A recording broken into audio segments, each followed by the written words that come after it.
నేను ఒక్కడనే కాదు శ్రమించింది, నాతో పాటు చాలామంది 5 ఉన్నారు. వాళ్ళు ఒకళ్ళు ముఖ్యంగా సి రామచంద్రయ్య గారు స్టార్ట్ చేస్తే నేను క్లోజ్ చేశాను. పోతే పెద్దిరాజు గారు, బంగారాజు గారు, మణి గారు, లక్ష్మణరావు గారు, వీళ్ళందరూ కూడా నాకు వెనకాల నుండి నడిపించారు, నేను నడిచాను. ప్రతి ఒక్కరికి మనిషి అనేవాడు హెల్ప్ చేసిన వాడే నిజమైన ప్రతి రంగంలో ప్రతి ఒక్కరు ఏదో ఒక అగ్రస్థానం సాధిస్తారు. కానీ అది స్టార్స్ మాత్రమే వాళ్ళు. నిజానికి జనానికి సాయం చేసిన వ్యక్తి మాత్రమే రియల్ స్టార్. అది కొద్దిగా గొప్ప ఎంత మనకు తెలియదు. శ్రీహరి గారు మాత్రం ఉన్న స్టార్లో కల్లా కొద్దిగా గొప్ప జనానికి సాయం చేసిన వ్యక్తిగా నేను దానికి రియల్ స్టార్ అని టైటిల్ పెట్టడం జరుగుతుంది. 24 సంవత్సరాలుగా ప్రొడక్షన్ ఎగ్జిక్యూటివ్గా చేసినాను. ఇది నా ఫస్ట్ ఫిలిం. ఇప్పుడు నంది గారు చెప్పినట్టు అందరి సహకారంతో ఈ సినిమా పూర్తి చేయగలము. మా ప్రాజెక్టు ఫస్ట్ నుంచి లాస్ట్ వరకు కూడా శ్రీహరి గారు కనిపిస్తారు. మరొకసారి ఆయన మళ్ళీ మన అందరి ముందుకు వస్తున్నారండి. రియల్ స్టార్గా వస్తున్నారు. సినిమా ప్రేక్షకుడు థియేటర్కి వచ్చాడంటే మాత్రం అబ్బా రియల్ స్టార్ మళ్ళీ మనం చూస్తున్నాము, మన ముందుకు మళ్ళీ వచ్చారని అనిపించే విధంగా సినిమాని తీసామండి. ఎక్కడ ఎటువంటి విషయంలోనే కాంప్రమైజ్ కాలేదు. మంచి సెటిల్ వేసాము. సాంగ్స్ చాలా బాగున్నాయి, మీరందరూ కూడా చూసారండి. సినిమా చాలా బాగుంటుంది, ఆదరించండి. శ్రీహరి గారు నాతో ఒక 3-4 సినిమాలు తీశారు. ఏ రోజు రెమ్యునరేషన్ ఇంత అని అనుకోకుండానే తీసాం. ఆయన అడిగేవాడు కాదు, నేను ఇచ్చేవాడిని కాదు. బట్ అవార్డ్స్ మటుకు ఇచ్చాను ఆయనకి, నంది అవార్డు. సో టోటల్గా ఈ ఫిల్మ్ ఇండస్ట్రీలో అందరూ బాగుండాలని మనస్ఫూర్తిగా ఉండే వ్యక్తుల్లో ముఖ్యంగా శ్రీహరి గారు. వీళ్ళు సినిమా తీసేప్పుడు చాలాసార్లు శ్రీహరితో అబౌట్ ఈ సినిమా గురించి చాలా డిస్కషన్స్ వచ్చినాయి. కష్టపడి తీశారు. ఈ సినిమా బాగా ఆడాలి, బాగా ఆడితే పైన శ్రీహరి ఆత్మ సంతోషపడుతుంది. ఈ సినిమా ఓపెనింగే చాలా గ్రాండ్గా బాగా సెటిల్ వేసి బాగా ఖర్చు పెట్టి ఈ సినిమా తీశారు వీళ్ళు. ప్రతి సినిమాకి కష్టాలు ఉంటాయి, కానీ శ్రీహరి గారిది ఈ సినిమాలో చాలా ఎంటర్టైన్మెంట్ క్యారెక్టరు, చాలా మంచి కథ, మంచి సాంగ్స్.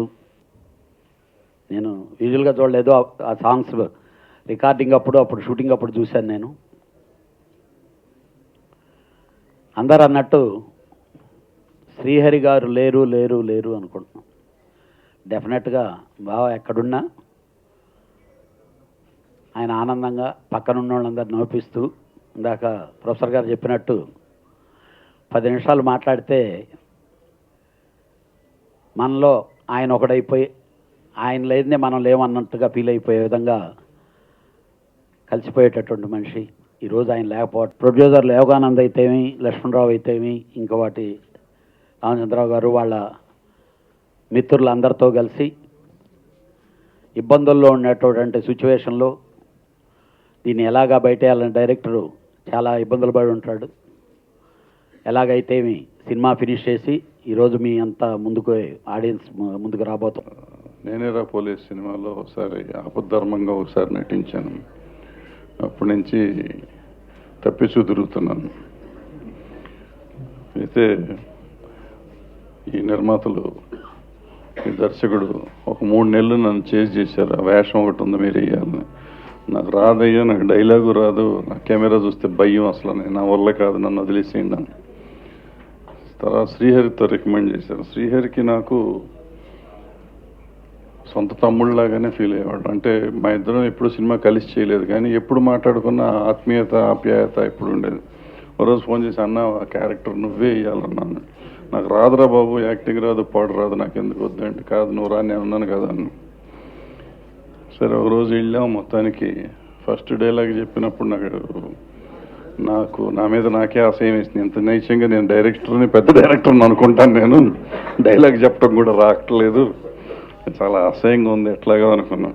అప్పుడు శ్రీహరి పాపం దగ్గర కూర్చొని వాడే కంచి నన్ను హింసించి మొత్తానికి డబ్బింగ్ చెప్తున్నప్పుడు చూశాను నేను. మనం ఫస్ట్ డైలాగ్ నిజంగా అసహ్యంగానే ఉంది ఇప్పుడు కూడా, తర్వాత మాత్రం బాగానే ఉంది. మా ఇద్దరి మధ్య జరిగిన సీన్స్ చాలా, అన్నయ్య మా కళ్యాణ్ చెప్పినట్టు నా మనసుకు నచ్చిన సీన్లు, నేను అనుకున్న సీన్లు. యాక్చువల్గా ఆ సీన్లు తీస్తున్నంతసేపు ఇద్దరం ఇంప్రవైజ్ చేస్తున్నాం, డైలాగ్ టు డైలాగ్ ఇంప్రవైజ్ చేసుకుని అక్కడికక్కడ రాసుకుని చేసిన సీన్లు అయ్యి. సో చాలా బాగా వచ్చిన సీన్లు. సినిమా కథగా నాకు మిగతా సినిమాగా నాకు తెలియదు కానీ ఆ పర్టికులర్ సీన్స్ మాత్రం నిజంగా చాలా బాగా వచ్చినాయి.